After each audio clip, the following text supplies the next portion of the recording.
Welcome to the last morning session of our workshop. The first speaker is Andrea Santi from University of Tromsø. So Andrea, the connection is yours. Okay, thank you very much. So first of all, I would like to thank the organizers for this very interesting workshop and the invitation. So this morning, I would like to tell you a bit about a joint work with Boris Kruglikov and Dennis T that has recently appeared in Advances in Mathematics. It deals with geometric realization of the Lie superalgebra G3 of dimension 1714.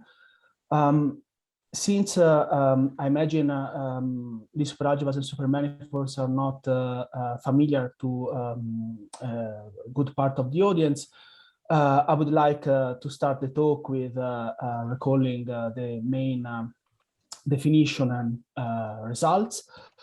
Our construction were inspired by the realization of G2 as a symmetry algebra, so I will also review this, and then I'll move to the G3 story.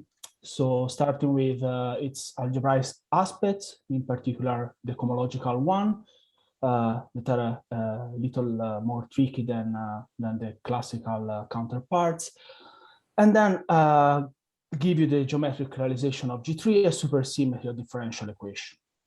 I'm afraid I won't have time to tell you anything about the curved framework, but it will be on the slides. So if anyone is interested, can have a look to the slides. Okay, so a Lie superalgebra is, let's say, complex vector space with a even and odd part, and that with the bracket that is, first of all, compatible with this decomposition. So if you do even, you end up in even, odd in odd, and so on. And more importantly, the usual skew symmetry Jacobi identities are modified by the presence of extra signs that are in red in this slide. So essentially, the rule is that whenever you have a classical equation and interchange two elements that are odd, you actually acquire an extra sign. So in particular, the bracket is symmetric if both elements are odd. And in a similar way, the Jacobi identity is modified. The finite dimensional simple complex Lie superalgebra were classified back in 77. That's a beautiful result by Katz. And they split into main family, the classical one, for which the adjoint action of the even part on the odd is completely reducible. And then there are the super analog of the primitive the algebras of vector fields discovered by Cartan. Inside the classical one, in turn, you have those which are as close as possible, let's say, to the usual simple Lie algebras. So you have the SL series of matrices with supertrace 0, orthosymplectic series that encompasses B, C, and D, and three exceptional cases. One is a one-parameter family of deformation of orthosymplectic 4-2. Another one is called F3-1 or sometimes F4, but if you don't want to mix things up with the usual F4, you call it F3-1. And the last one is the one of interest for us today, is G3. Its even part is G2 direct sum SL2, acting on the odd part via the standard 7-dimensional representation, tensor C2. So one would like to, ideally, to introduce the exceptional Lie superalgebra, not by specifying it what's the even and odd part and the brackets between these components, but essentially they suffer the same pathology of E8. So if you look at the smallest non-trivial representation, this is the adjoint. So if you want to give a description of these guys as symmetries of something, essentially it cannot be linear. So what's a supermanifold? That's a pair. M0 is a usual manifold, sometimes called the body, and AM is a sheaf of superalgebras such that locally is the sheaf of section of the exterior power of some vector bundle. More down to earth, if you look at superfunctions, section of the structural sheaf, they locally are of this form. So the thetas are generators of this bundle, they anti-commute, whereas the F are usual functions. So in a way, there is an analytic expansion in the odd coordinates. Since these odd coordinates anti-commute, they are nilpotent, and if you look at the evaluation map that takes F and spits out F0 at evaluated at some point, this sends all nilpotent odd coordinates to 0. So this is an instance of the fact that super functions, or in more general, tensor fields and so on, are not determined by the values at points. It's possible to define superdistribution, though, simply as graded AM sub sheaf of the tangent sheaf of derivation of the structural sheaf that is locally rarefact. Let's see a couple of examples. So the first one is a simple super extension of the underlying distribution of the Hilbert-Cartan equation. You have 5 even coordinates and 2 odd coordinates, theta and nu, and these 3 vector fields generate a honest super distribution of rank 1. However, if you look at the derived sheaf, this is not a super distribution, not even upon localization, because if you start taking the brackets, you will discover that this theta partial u will appear. Partial u is not anywhere else. So the derived sheaf is generated by linearly dependent supervector fields, since theta square is equal to 0. Okay. So example 2 is not covered by our approach. It is considered a kind of pathological, and it's outside our scope.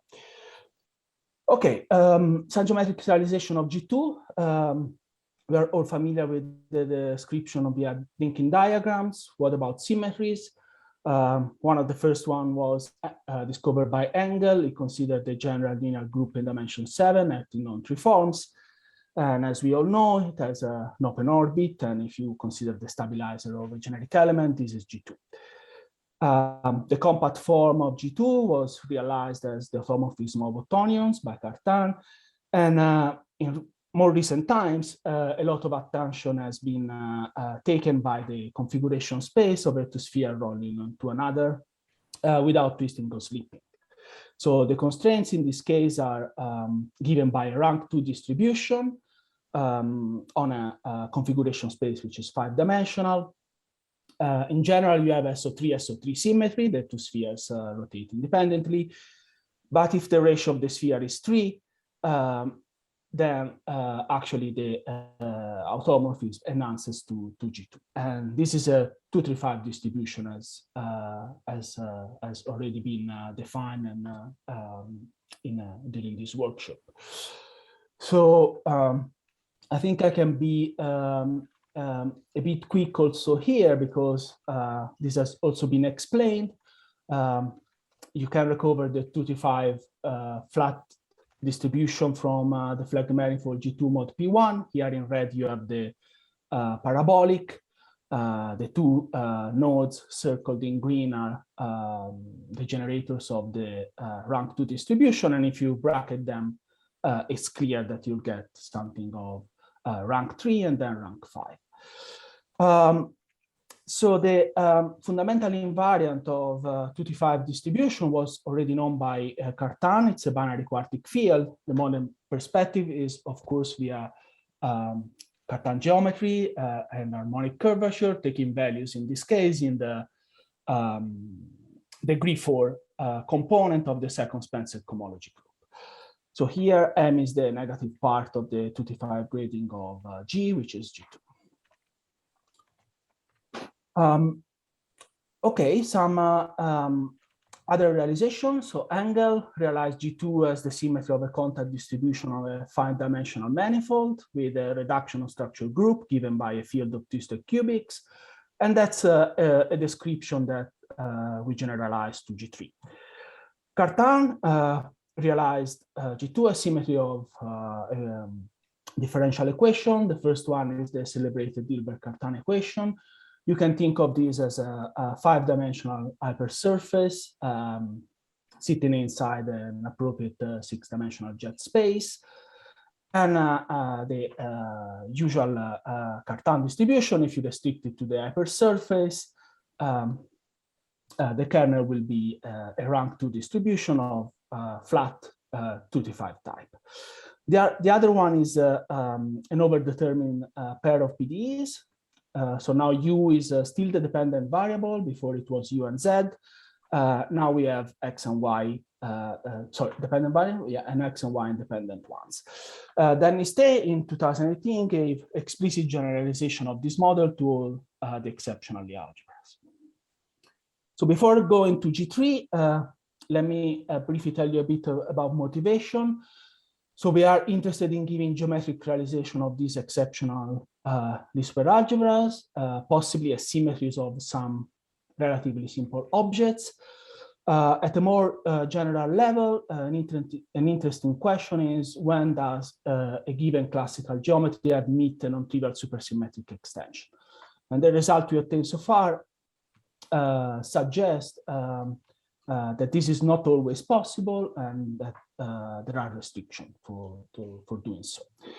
Goals achieved so far: various geometric realization of G3, understanding of the flat structures, and as I said, I won't have time to speak about that, I'm afraid, but also understanding of the curved case. So if there are no questions, I will move to the algebraic facts about G3. Okay, so consider the even part is G2 and SP2. I will not call it SL2 because there will be a lot of SL2 lying around inside G2 in the next slides. So this canonical ideal in the even part will always be SP2. You can fix a Cartan subalgebra inside there, and your root system splits inside even and odd roots. Cuneiform is non-degenerate, so you have a pairing on each star. However, if the root is even, the situation is as in the classical picture. You can define a reflection as usual, and this preserves even and odd roots. The Val group is defined as being generated by this even reflection, and in a sense is a little smaller than what you would like to. So a consequence of this fact is that up to equivalence, there are actually 4 simple systems. If you want to jump from one to another, you can use the odd reflection introduced by Serganova along odd roots. Odd roots can be either isotropic or not, and if you consider odd reflections along isotropic ones, this is the general formula. But that's if you want to look at the picture here, perhaps it's more illuminating. You have these 4 Dinkin diagrams. Even roots are as usual. Gray nodes are odd isotropic, and black ones are odd non-isotropic. And if you reflect along odd isotropic roots, that's the effect of the right dashed line. For us, of interest is the last Dinkin diagram here. If you want to have an idea of all the general situation of flag manifolds for G3, there are plenty of them. We studied this little corner here. So the notation is kind of standard, I think. This 4 means the 4 Dinkin diagram, and for example, 1, 2 means that I'm crossing the first and second nodes. So I'm declaring the first and second simple root to have degree 1. So here on the bottom left, you have the so-called grading, which we call G3 contact, because if you look at the dimension in the even part, the growth is 4 and 1. And that's exactly the contact grading of G2, but it's enhanced by some odd space in G-1. And similarly, we consider this other grading here, which we call super Hilbert Cartan. Again, in the even part, you have the growth vector of the 2-5 of G2, and it's enhanced in odd direction in G-1 and G-2. Okay, a little bit more of details about these gradings. Since the cuneiform is not degenerate, I only need to tell you what are these grading up to let's say for all non-positive degrees. In the G3 contact, G0 is conformal plus orthosymplectic 3-2. acting on a 4-dimensional space on G-1. So we have a reduction of structural group from symplectic orthogonal 4-4 to orthosymplectic 3-2. In the super Hilbert Cartan case, you have Chi, the grading element, and SL2. That's the 0-degree part of G2, of the 235 of G2, and an orthosymplectic quantum. Okay, so these are the results. So the first one, it's an equation that extends this equation here. So now U is still a dependent variable even. There are X and Y independent even, but we have 2 additional odd coordinates, nu and tau. And the part in blue is the classical equation. All the rest is, you can consider it as a super extension. One thing that I would like to emphasize is that in the classical case, UXX and UXY depend on UYY. When you look carefully at the last equation, you will discover that actually UYY it's constrained. It's the apart from a sign, it has to coincide with the derivative of U with respect to the 2 odd coordinates. And a similar phenomenon happens for the super Hilbert Cartan equation. So here in blue you have the classical part. U and Z are still even dependent variable, X even independent, supplemented by nu and tau odd. And again, UXX is further constrained to be the derivative of U with respect to the 2 odd direction. So the result is that this super PD is a symmetry superalgebra G3. And as I mentioned before, and let's say the situation is more rigid. So for example, in the super Hilbert Cartan equation, unlike the classical case, whose general solution depends on one arbitrary function on one variable, solution of the super Hilbert Cartan depends only on 5 constants. So I would like to tell you a bit how we arrive at this equation and how we prove that G3 is the symmetry. So one classical, I think, well known to most of the audience ingredients is the Tanaka Weisfeiler prolongation and its cohomology. So in general, you have a negatively graded superalgebra M. You possibly have a subalgebra G0 and the 0-degree derivation of M, and you prolong it. So you have a possibly infinite dimensional graded superalgebra whose non-positive part is MG0. In positive degrees, you don't want anything that is not visible. So if X trivially on G-1, get a joint representation, then X is actually 0. And the prolongation is maximal with these properties. If you don't have a reduction of structural group, then you simply write prolongation of M, otherwise it's prolongation of MG0. As in the classical case, the relevance is that this is the symmetry superalgebra of your standard or flat model that is lying around. Although the prolongation can in principle be obtained iteratively, sometimes it's more convenient to check that the candidate G that already extends MG0 is the prolongation. So to understand this, you look at the first Spencer cohomology group. If it vanishes in non-negative degrees, then G is the prolongation. If it vanishes in positive degrees, then it's the prolongation with reduction of structural group. As Dennis mentioned, Constant theorem for the algebras efficiently computes these cohomology groups in a very quick and algorithmic way. But for Lie superalgebra, the analog of this harmonic cohomology is usually bigger. So you have to resort to different techniques.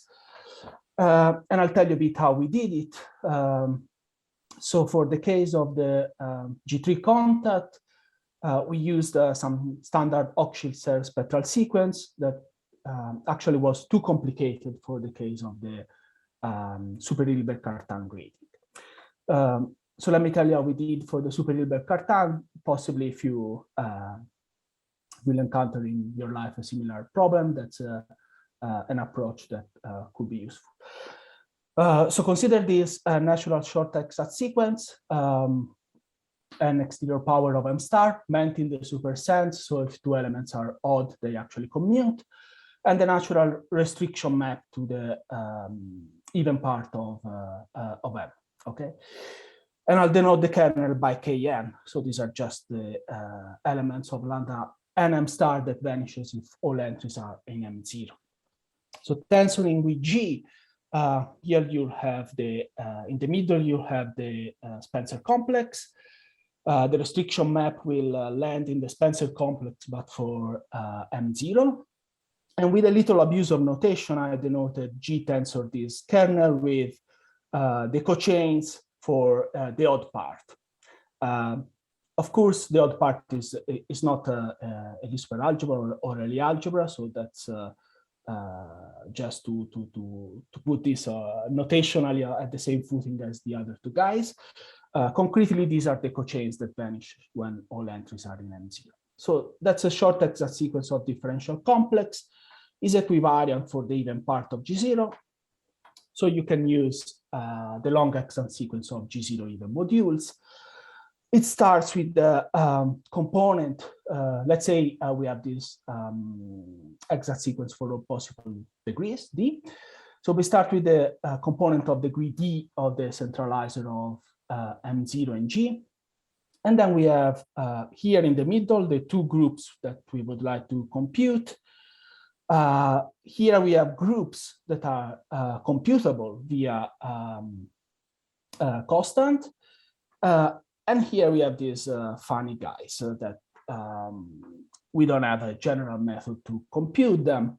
So the strategy is to use both Borel-Weil on this side here, use some human input for these two guys. So you compute these cohomology groups by hand. For the second Spencer cohomology group is really rather involved, but it's still doable, okay? And then you use this exact sequence to infer consequences on the groups you would like to compute. So one key point that simplifies a lot computation is the following. This is an exact sequence of G0 even modules, but this group here in the middle are actually module for all G0. And inside G0, we have orthosymplectic 1,2. The representation theory of orthosymplectic 1,2 is rather easy. For example, all representations are completely irreducible, which is essentially never the case for simple superalgebras. And if you restrict it to SP2, the even part of orthosymplectic 1,2, they split into two irreducible modules of consecutive IA states. So imagine from the long exact sequence, we have already been able to infer, let's say that HD1 is irreducible for SP2 and non-trivial, but just one irreducible component, or 0, let's say. But since it has to be a module for orthosymplectic 1,2, these already tell you that it has to vanish without any further computation. So this simple observation actually was very useful. So let me tell you the result for the super Hilbert Cartan grading. It turns out that the first Spencer cohomology group vanishes for all non-negative degrees. So G3 is really the prolongation of M. And we also computed the second Spencer cohomology groups. It has a non-trivial contribution only in the even part in degree 2. And it's isomorphic to S2C2 for the SL2 bit, and lambda 2C2 for the SP2 bit. So perhaps you'll wonder where the classical binary quartic invariant of Cartan has gone. If you look at the Spencer complex C42, there is indeed a unique submodulus for C2 inside there, but its elements are not closed in this complex. So this means at this level, this consideration is heuristic because we don't have a theory of Cartan connection for supermanifold, but we are working on that. But this already suggests that the Cartan classically binary quartic invariant is replaced by the a finite invariant by kind of square root. And at the same time, it suggests that 2-5 distribution do not always admit a super extension, but this is possible only for special Petrov types. Okay, so how do we define the model with the desired symmetry? In general, the strategies consist of 2 steps. You start, for example, in the classical case, you can start with the 2-5 symbol algebra, integrate the structure equation, or use Becker-Camper-Hausdorff formula to arrive at a local model, which then you show it's being equivalent to the Hilbert-Cartan equation. That's how we obtain the super Hilbert-Cartan as well, but it's really way too involved even to be presented. So we follow a different route. And then you want to show that this homogeneous model had the expected symmetry dimension. Tanaka Weisfeiler prolongation via the result on H1 gives the upper bound. In the classical setting, you have a test for flatness given by the vanishing of harmonic curvature, but as I mentioned, this is unavailable for the moment, at least. So we had to compute symmetries by hand and check that they match the upper bound for the symmetry dimension. So let's go a bit more in detail on the strategy. So we use the G3 double fibration.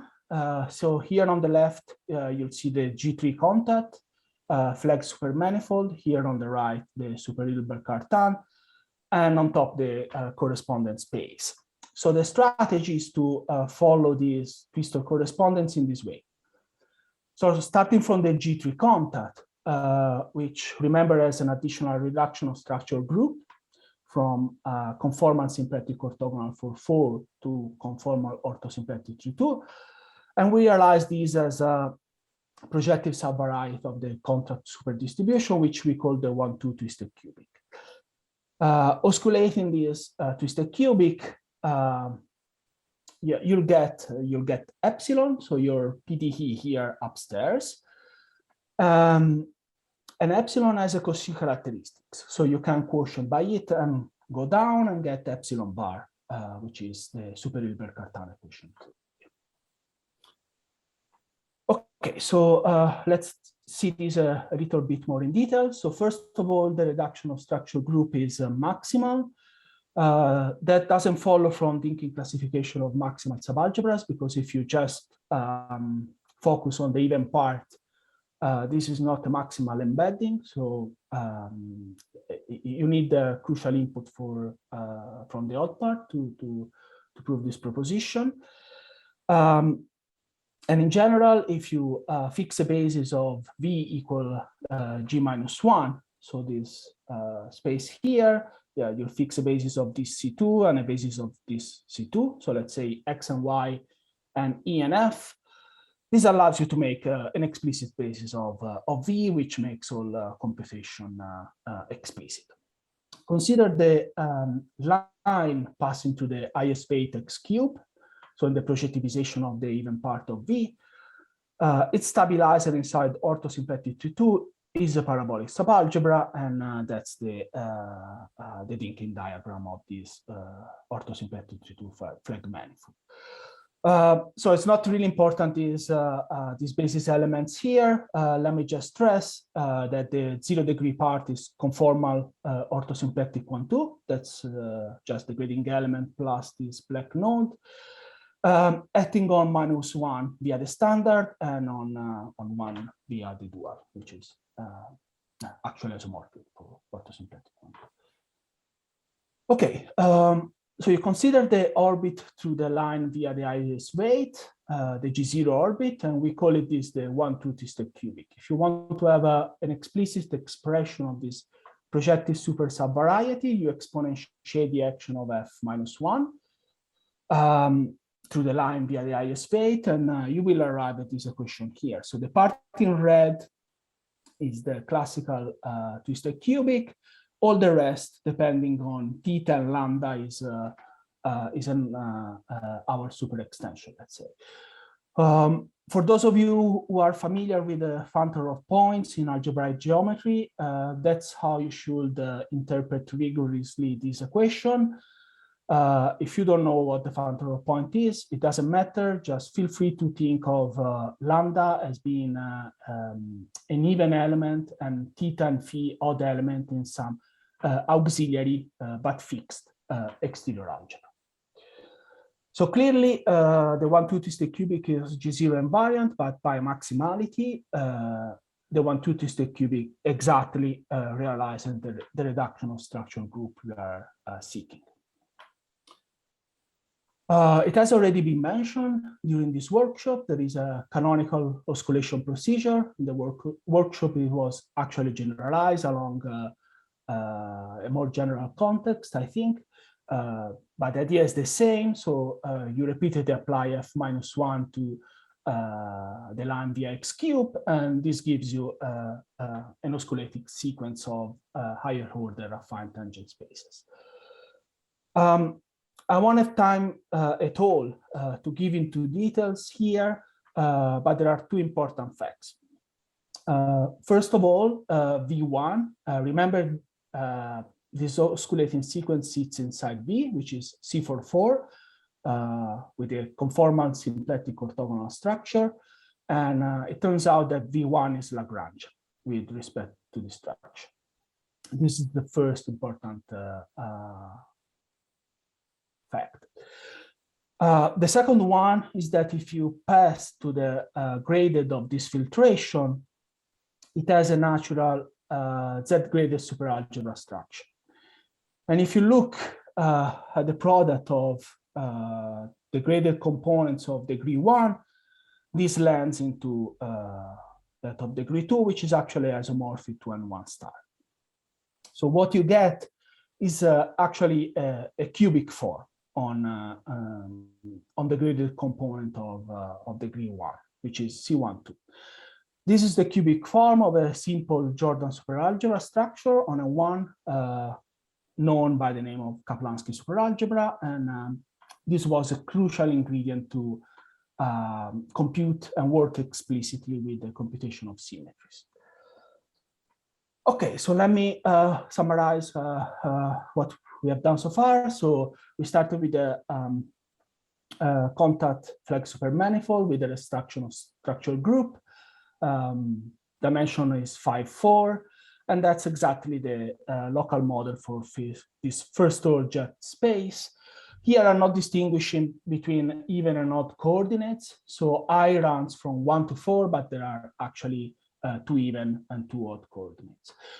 U is the dependent one, as usual, and C is the Cartan distribution. So you look at Lagrangian subspace, and these are parameterized by this Uij. Which are either symmetric, or if both coordinates xi and xj are odd, it's actually skew symmetric. So in other words, the Lagrange-Grassmann bundle M tilde over M is our model for the second order jet space. A PDE can be thought as some manifold inside this Lagrange-Grassmann bundle, and an external symmetry, as Dennis dimension, is just a symmetry of M tilde, preserving the appropriate Cartan distribution C tilde over there, that is tangent to the submanifold. Okay, so are there any questions so far? Did I go too quick, or there's anything comments? Okay. If not, so let's see the key steps of our strategy. Take a point, which has to be understood in this functor of point approach, but don't worry, for the purpose of today, it's fine to have the classical picture in mind. So at any point of MC, we have a 1-2 parametric family of Lagrangian subspaces of the contact distribution. Those were the affine tangent spaces V1 along the 1-2 rational normal curve. So you start with 5,4, you have a 1-2, so you're get a 6-dimensional submanifold inside the Lagrange-Grassmann bundle. So this is our epsilon inside M tilde, and that's exactly the G3 contact super B. So a crucial fact is that this submanifold can be parametrically written in terms of the cubic form and its derivatives. This extends nicely to G3, a formula giving a similar presentation in the context of the exceptional algebras obtained by Dennis Tay in 18. And once you have this parametrization of epsilon in terms of the cubic form, you can work by hand and compute the external symmetries of epsilon inside M tilde. So you do it essentially by hand. And you realize that they match the upper bound given by 1714, so the upper bound coming from Tanaka Weisfeiler prolongation.